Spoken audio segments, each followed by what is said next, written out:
Hola, buen día a todos. Gracias por la invitación para hablar con ustedes. Yo soy residente de cirugía general en los Estados Unidos entre mi segundo y tercer año y yo voy a quedar en Bolivia por 2 años y yo hago algunos proyectos de investigación de cirugía y trauma con sedes y también con 6 hospitales. Hoy yo voy a hablar un poco sobre las estadísticas mundial de trauma, un poco de las estadísticas de Santa Cruz y un poco sobre el manejo de los pacientes pediátricas que tienen las lesiones traumáticas. Como una introducción, trauma es un problema muy grave en todo el mundo. Casi 5 millones de personas mueren cada año a través de las heridas de trauma y casi 40% de estas heridas y estas muertes ocurren en el marco prehospitalario. En Santa Cruz, 8 de los 20 causas más frecuentes de muerte prehospitalaria son causas de trauma. Puede ver que los peatones con un choque con un vehículo son la segunda causa más frecuente y también hay causas como ataques y suicidio. Como los niños en el mundo hay casi la mitad de la población tiene menos de 25 años. Trauma y las heridas causan 1 millón de muertes cada año y casi 80% ocurre en los países de bajo y medio ingreso como Bolivia. Es muy importante conocer que la mortalidad de trauma tiene 3 etapas. La primera es lo más difícil por los médicos y las personas para observar porque ellos mueren en casi 30 minutos y es muy difícil salvar las vidas de estas personas. Pero la segunda etapa es dentro de 1 a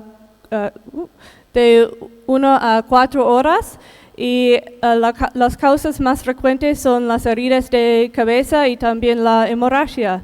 Ellos son los pacientes que nosotros pueden salvar con el transporte más rápido y también con el manejo inicial de los pacientes y vamos a hablar un poco sobre eso. Y la tercera etapa son las muertes de 4 o 6 semanas después y estas son las personas que mueren por las enfermedades infecciosas gruesas.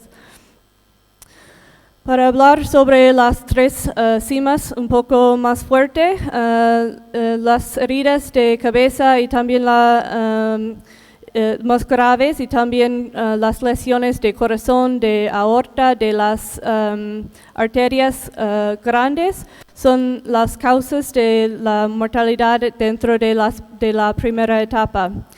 Dentro de la segunda etapa son la hemorragia y las heridas de cabeza que ya les dije. Y al final el fracaso de los órganos y las infecciones. Y de verdad esta segunda etapa es lo más importante. Para hablar un poco más sobre la prevención y cómo podemos ayudar con este problema grave de trauma, para la primera etapa lo más importante es la prevención porque es muy difícil manejar después de ocurrir las lesiones.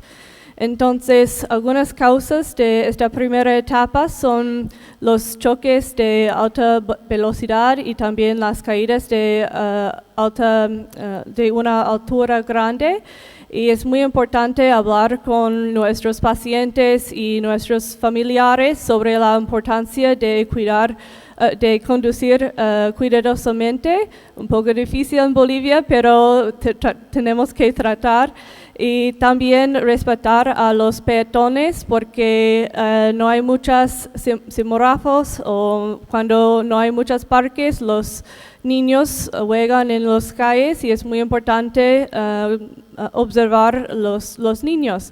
Y también yo sé que muchos de los cinturones en los taxis no funcionan, pero es muy importante tratar de llevar su cinturón cuando está en el coche. Y también para prevenir las caídas de una altura grande, cuando está trabajando en construcción, tiene que llevar su ropa de seguridad. Para prevenir las heridas de cabeza es muy importante llevar casco cuando está conduciendo en moto o bicicleta. Y también si sus pacientes trabajan en construcción, muy importante asegurar que están llevando su casco todos los días. Y de verdad la hemorragia es muy difícil para prevenir porque muchas veces las causas son penetrantes, pero el manejo después es muy importante. Si una persona tiene una amputación o una lesión muy grave en una extremidad, es muy importante utilizar la presión directa o las torniquetas para prevenir la hemorragia total. Y hay algunas preguntas sobre las torniquetas, pero ahora la evidencia es muy importante utilizarlos porque perder un miembro es mejor que perder la vida. Yo voy a hablar un poco sobre el registro de trauma acá en Santa Cruz, y voy a mostrarle un subanálisis de los pacientes pediátricos. Es muy importante tener un registro de datos en los hospitales porque es una manera de conocer los pacientes, los resultados y los mecanismos, la patología con más frecuencia de una institución y también de una región y un país. Y es una manera de estandarizar esta información a través de muchas instituciones para hacer unos análisis comparativos. Y también es una manera de abogar por más recursos de nuestros pacientes y para redistribuir los recursos que ya son establecidos. Hace 4 años, el grupo de Northwestern, donde yo vengo, hemos implementado un registro de trauma a 6 hospitales. El Hospital de Niños, Plan 3000, francés, japonés, Clínica Fuanini y yo creo que es. Y nosotros tenemos datos de 2015 hasta ahora y tenemos datos de más de 9.300 pacientes y casi 20% son niños que tienen edad entre 0 y 14 años. Puede ver que la mayoría de los pacientes tienen 15 hasta 44 años, pero de verdad 20% son niños. Y también es muy importante que ustedes saben que ese registro está implementado en los servicios de emergencia. Entonces, solo los pacientes que llegan al hospital vivos y se registran en el registro están incluidos en este análisis. Voy a hablar sobre los niños entre 0 y 14 años. La mayoría presentan al Hospital de Niños, pero una gran mayoría presenta a la Clínica Fuanini también. La mayoría son masculinos, casi 60%, y esta es lo mismo que la literatura internacional. Los pacientes masculinos tienen trauma con más frecuencia.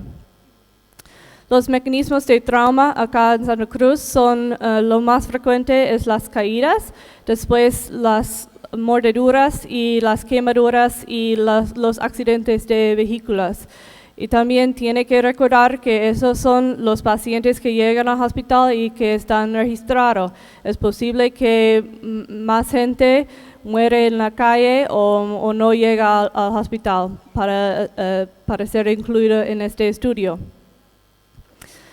Cuando vemos a las regiones del cuerpo, las áreas con más frecuencia son la cabeza y la cara y también los miembros superiores.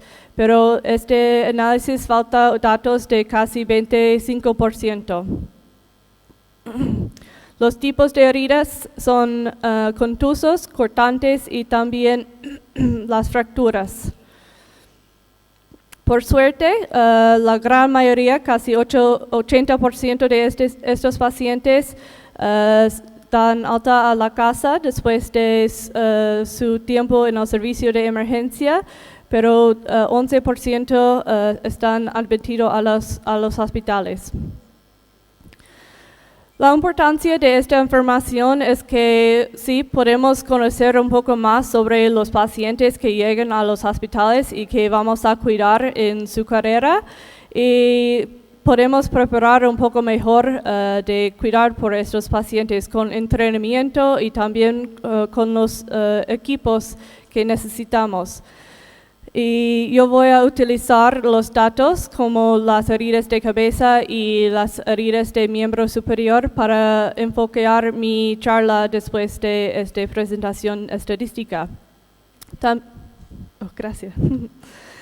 También podemos conocer un poco sobre las maneras de prevenir las causas con más frecuencia.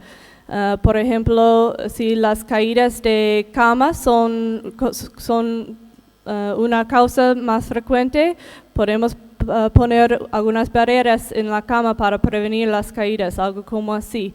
Y también si los choques en la calle son con más frecuencia, podemos crear más parques con barreras alrededor y más espacio donde los niños pueden jugar. Y también en el futuro yo trabajo con sedes para utilizar esta información para crear algunos centros de trauma donde los pacientes pueden llegar y el cuidado puede ser un poco más enfocado en los pacientes con trauma. Yo voy a hablar un poco sobre el manejo y voy a empezar con las ABCD de manejo inicial y también voy a hablar un poco sobre las heridas de cabeza y musculoesqueleto. Voy a empezar con las diferencias anatómicas. Por ejemplo, en el Colegio de Medicina, nuestros profesores siempre nos dijeron los niños no son adultos pequeños y voy a explicar que ellos tienen razón y voy a hablar sobre los otros temas también.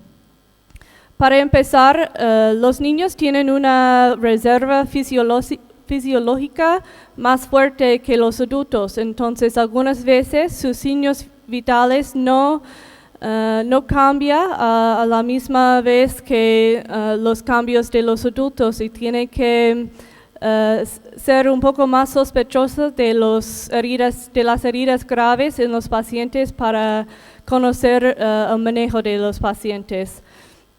Y también en los adultos la hipovolemia es el problema más grave de todos los pacientes, pero con los niños la apnea, la hipoxia y la hipoventilación son un problema con 5 veces más mayor que los adultos. Y es muy importante recordar que las cabezas de los niños son más grandes y también un poco más sostenible a las heridas. También ellos tienen una masa corporal más pequeño, entonces la fuerza de una herida tiene un mayor impacto en comparación a los adultos. Ellos tienen menos grasa y menos tejido conectivo, entonces la fuerza puede causar las heridas más graves. Y ellos están a alto riesgo de hipertermia. Y también es muy importante conocer que sus cajas torácicas están desarrollando y son más flexibles. Entonces, algunas veces, si con una fuerza muy grande, ellos están sostenibles a las heridas de contusiones sin las fracturas de costillas. Entonces, es muy importante si toma un radio X y no ve algunas fracturas, todavía tiene que sospechar que tiene una contusión o una herida de tórax. Y también si hay fracturas en el radio X, ustedes pueden conocer que el mecanismo fue uno de alta fuerza. No sé si ustedes tienen niños o hermanos menores, pero algunas veces la comunicación no es perfecta. Ellos no comportan muy bien algunas veces y es parecido cuando estás haciendo su evaluación de examen físico. Algunas veces ellos no pueden comunicar sus síntomas perfectamente, entonces tiene que utilizar los padres y también la evidencia del examen para ayudar a conocer lo que está pasando. Y también cuando hay eventos que tiene o que provee mucha ansiedad o estrés a los niños, la comunicación empeora. Y es muy importante, algunas veces es difícil hablar con los pacientes niños en esas situaciones de trauma con alguna apresura, pero si es posible tomar el tiempo de sentarse, conocer al paciente, tratar de tranquilizarla, esto puede ayudar con su evaluación del paciente después. Y también es muy importante guardar los padres con los niños durante su evaluación y su manejo inicial, porque la presencia de los padres puede tranquilizar los pacientes un poco más. Es muy importante recordar que los niños no son adultos pequeños y tener el equipamiento de tamaño correcto. Y muchas veces el manejo de los pacientes pediátricos depende de su talla y su peso. Entonces, pero durante una evaluación traumática es un poco difícil hacer una medida de talla y peso. Entonces hay algunos recursos como la cinta de emergencia pediátrica Breslau, que tiene la información y puede poner el niño al lado de esta cinta y tiene información sobre la talla y también el peso predicto y también tiene sugerencias de los medicamentos y los dosis de todos los medicamentos. Entonces es una herramienta muy útil en las situaciones muy graves de los pacientes pediátricos.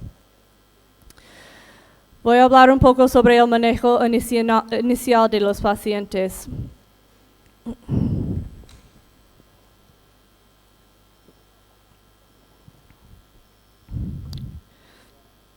Todos conocen el ABCD de trauma y el primero es vía aérea.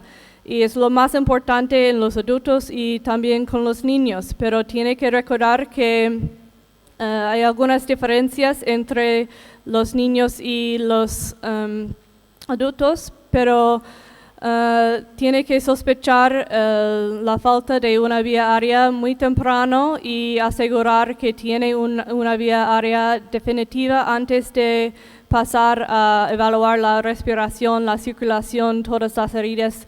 Pero para conocer los pacientes pediátricos un poco mejor, ellos tienen un occipicio un poco más grande que los adultos y si un paciente pediátrico está hecho en la mesa de evaluación, la cabeza va a hacer una curva con su vía aérea. Entonces es muy importante elevar el cuerpo del paciente para hacer su cara un poco más plano. También la laringe es un poco más anterior, entonces si necesita hacer una intubación, tiene que mirar un poco más atrás un poco más adelante para encontrar las cuerdas vocales.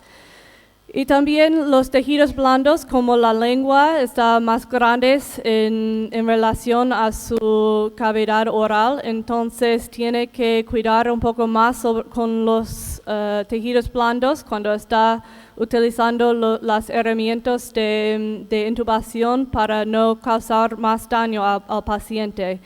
Y también la tráquea es un poco más corto, entonces tiene que utilizar los tubos más pequeños y también tener cuidado de no pasar a tráquea a un pulmón de un lado o a otro.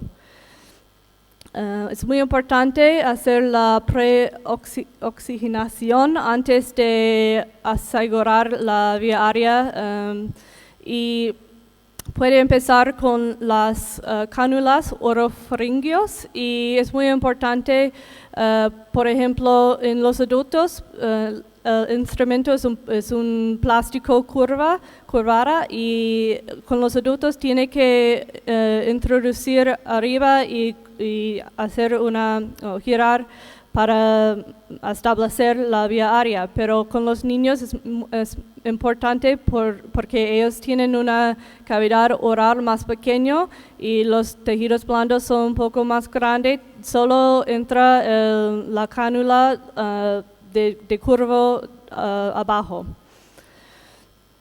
Y claro, la intubación de endotraqueal es la vía aérea más estable en todo el manejo de trauma en general. Y por los niños, las indicaciones son las heridas de cabeza muy graves, también la inhabilidad de mantener un vía aérea sin ayuda, o si ellos están haciendo las ruedas como tiene que asegurar que no está algún objeto adentro y utilizar la aspiración para abrir la vía aérea, pero si el paciente no puede mantener su vía aérea propia, tiene que intubar. Y también la presencia de la falla respiratoria y la hipovolemia severa con la disminución de sensorio. Y es muy importante utilizar los tubos y los instrumentos de tamaño correcto para no causar más daño a los pacientes. Una tip de conocer cuál es el tamaño de tubo, puede utilizar el dedo meñique de paciente o también puede mirar al hueco de nariz para conocer una estimación de tamaño de tubo. Y también es muy importante proteger la columna cervical para no causar más daño a la médula espinal. La intubación con los niños, ellos están un poco más sostenibles a la bradicardia con la manipulación de su laringe. Entonces es muy importante tener la atropina cerca de paciente cuando está empezando la intubación. También muy importante, aunque si el paciente es inconsciente, tiene que utilizar las medicamentos de sedación antes de empezar la intubación. Y los dosis depende de la hipovolemia o normovolemia de los pacientes. Después de hacer la sedación, tiene que utilizar una droga de parálisis y el succinylcolina es un medicamento que empieza rápida y también tiene una duración un poco más corta.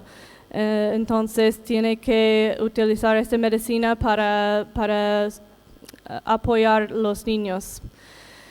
Y después tiene que asegurar que el tubo sí está en la posición correcta con ver la condensación en el tubo para escuchar a los campos pulmonares y si tiene utilizar capnografía para asegurar que está en la posición correcta. Y también algunas veces después de la parálisis se va, es muy importante que los niños van a mover un poco más y hay alto riesgo del tubo mover o el paciente se extuba, entonces tiene que asegurar con alguna frecuencia después de cada traslado de una sala a otra, tiene que asegurar que sí el tubo está en la misma posición. Después de A, ya está establecido su vía aérea, tiene que hablar o mirar un poco sobre la respiración. Y es muy importante conocer que la frecuencia respiratoria es diferente en cada año de los niños. Entonces, es normal que los recién nacidos tienen una frecuencia respiratoria de 40 a 60. Sería un número muy anormal en los adultos, pero es muy normal en estos niños. Y con cada año la frecuencia disminuye. Y también el volumen de ventilación o el cambio de aire depende de edad y los niños tienen un menor volumen. Es muy importante recordar eso porque cuando hace un AMBU con el niño tiene que primero utilizar una bolsa de tamaño pediátrico y también no con mucha fuerza o con mucha rapidez, tiene que asegurar que no está causando barotrauma. Y también con su caja torácica que está desarrollando, con la más flexibilidad, los niños pueden cansar un poco más rápido y también algunas veces es difícil notar que el niño está cansando y puede caer de una altura muy rápido. Entonces, tiene que sospechar que va a cansar y si nota eso, tiene que intubar con más rapidez. Vamos a hablar un poco sobre la patología de tórax, los pneumotóraces simples y atención y los hemotóraces son comunes y el manejo es muy parecido a los adultos. Por ejemplo, el reconocimiento muy temprano de eso es muy importante porque los pneumotóraces atención puede causar la presión alta, la presión muy baja y también puede causar la muerte de este niño. Pero es importante hacer la decompresión muy temprano, pero recordar que algunas veces las agujas de 16, 18 van a ser un poco más largo y la caja torácica de los niños son pequeños, entonces tiene que utilizar, tiene que ser cuida con los niños cuando utiliza la aguja para hacer la decompresión. Y también después de hacer la decompresión es muy importante porque esta es una válvula para entrar aire otra vez, entonces tiene que utilizar un tubo torácico entre el espacio de 4 y 5 para hacer un manejo definitivo de este pneumotórax y para cuidar al niño. Y también después tiene que sacar o quitar la aguja de tórax para no crear una recurrencia. Después a C vamos a hablar un poco de la circulación. Y de verdad el shock es muy difícil identificar en los niños. Ellos tienen una reserva fisiológica muy fuerte y al principio la taquicardia es el síntoma primero, pero con frecuencia el estrés, la ansiedad, el dolor puede aumentar su frecuencia cardíaca, entonces es difícil entender si es una causa de estrés o una causa de hemorragia. Y también porque ellos tienen esta reserva tan fuerte, ellos pueden perder casi 30-40% de su volumen de sangre antes de bajar la presión. Entonces tiene que sospechar muy temprano que hay una herida grave y manejar muy rápido. Y hay otros síntomas en vez de la presión y la taquicardia que puede ver para ayudar con las decisiones. Por ejemplo, ellos van a perder sus pulsos periféricos más temprano que la baja presión. También su piel va a enfriarse y también ser un poco marmorea, y esta puede ayudar con la evaluación de hipovolemia. Y también la conciencia puede disminuir con la hipovolemia.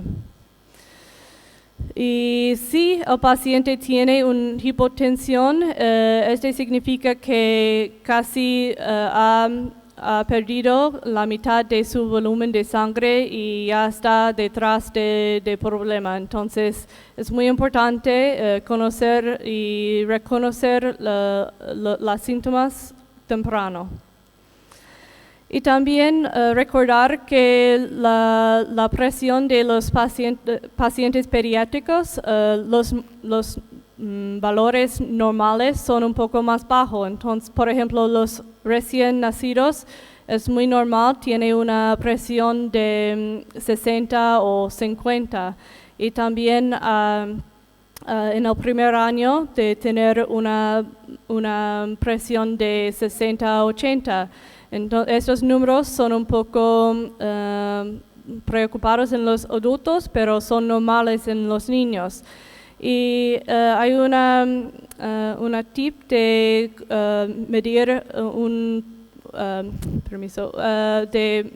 de medir la presión normal en los niños entre 1 a 10 años. Puede calcular 90 y añadir 2 con su edad. Y por ejemplo, con un niño de 10 años, su presión normal sería o debe ser 100. Y con la circulación, el acceso a las venas es muy importante para restablecer el volumen de sangre y de volumen. Y algunas veces es muy difícil con los niños hipovolémicos. Ellos ya tienen las venas más pequeñas en vez de los adultos y entonces tiene que solo hacer 2 intentos para establecer una vía venosa de periférico, y puede utilizar el antecubital y también la vena sáfena de tobillo. Y después, después de 2 intentos, tiene que tratar de hacer una vía intraósea. Y es muy importante reemplazar el sangre que está perdido. Para medir el volumen de solución, tiene que multiplicar 20 con su peso. Y si no conoce el peso, puede utilizar la cinta de Braslow o también puede hacer una estimación. Y tiene que medir sus signos vitales otra vez para asegurar que el paciente está respondiendo. Y si no está, después de 3 bolos, tiene que utilizar sangre para reemplazar y también tiene que encontrar el sangrado. Es muy importante parar el sangrado antes de pasar a la evaluación de las otras heridas.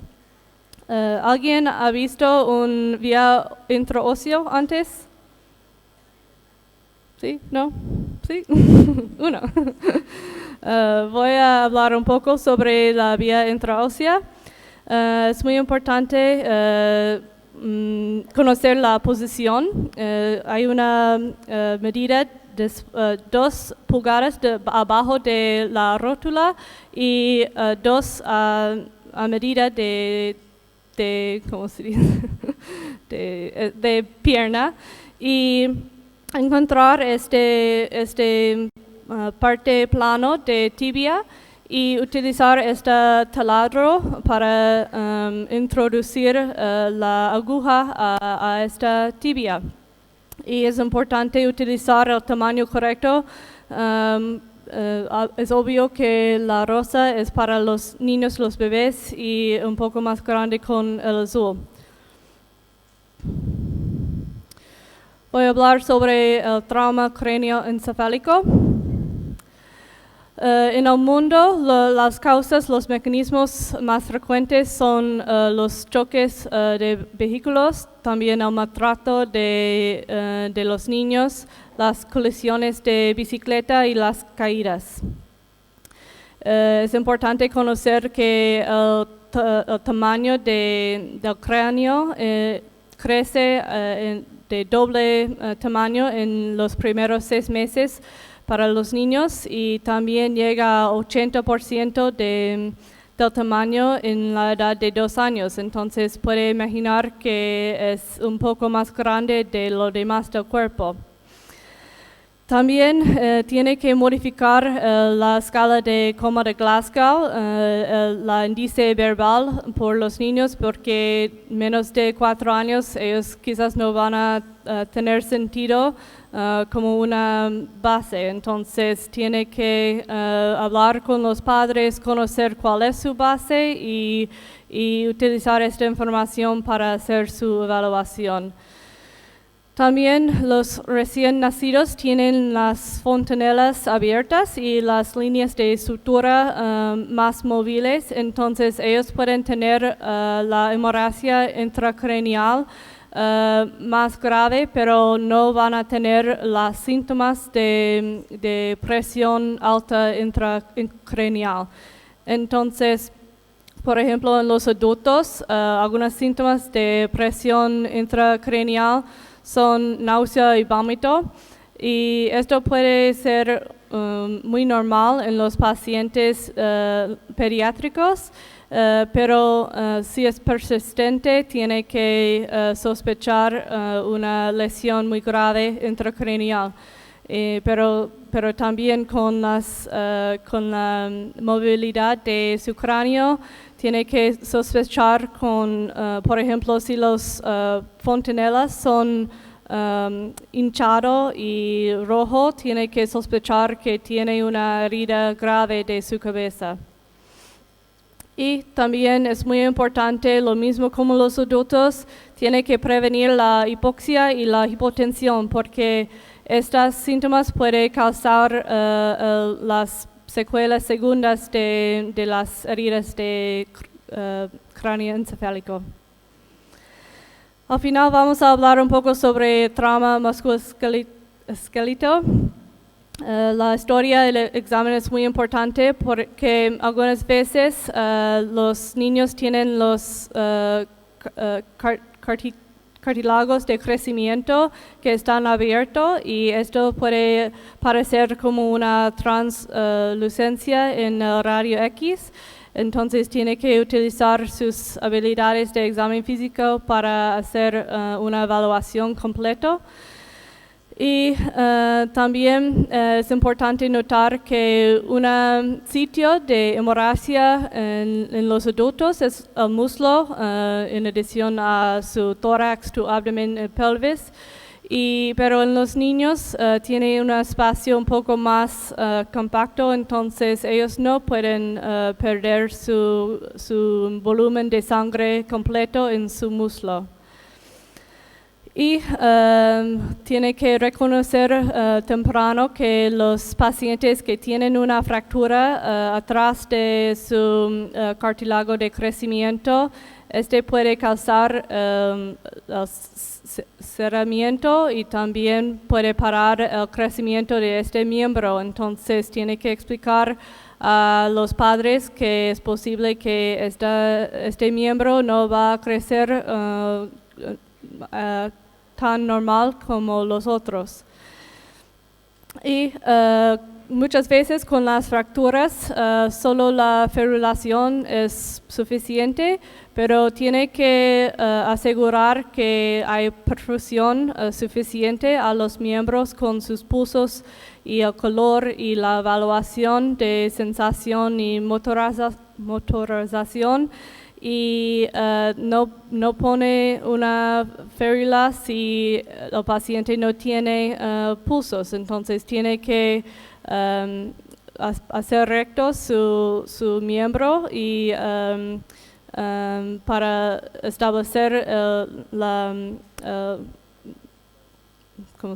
perfusión. Y si no reestablecer eso, tiene que hablar con los cirujanos vasculares. En resumen, es muy importante en trauma la prevención para hablar con sus pacientes temprano cuando están saludables, para hacer algunas maneras de prevenir las actividades de alto riesgo y todo eso, porque algunas veces las personas con gran frecuencia, los niños, piensan que son no puede causar daño a sí mismo, entonces tiene que hablar y motivar de vivir una vida muy sana. También la intervención y la educación es muy importante. Por ejemplo, con los padres es muy importante hacer la educación de cómo puede manejar las heridas cuando ocurren. Yo hago algún curso de primeros auxilios y nosotros hablamos sobre la vía aérea y también cómo poner una torniqueta de tela, todo eso, para sí las heridas van a ocurrir, pero tiene que manejar lo más temprano que es posible. Y es muy importante recordar que los niños requieren los herramientas de tamaño correcto y también tiene que empezar con vía aérea, respiración, circulación y después la evaluación completa. Y la colección de los datos es muy importante y es muy importante asegurar que son fiables porque puede informar su evaluación, su manejo de los pacientes después. Estas son mis referencias y esta es mi información de contacto. Yo voy a quedar en Bolivia por 1 año y 3 meses más y yo hago algunos proyectos de educación y investigación y estoy disponible para ayudarles. Gracias.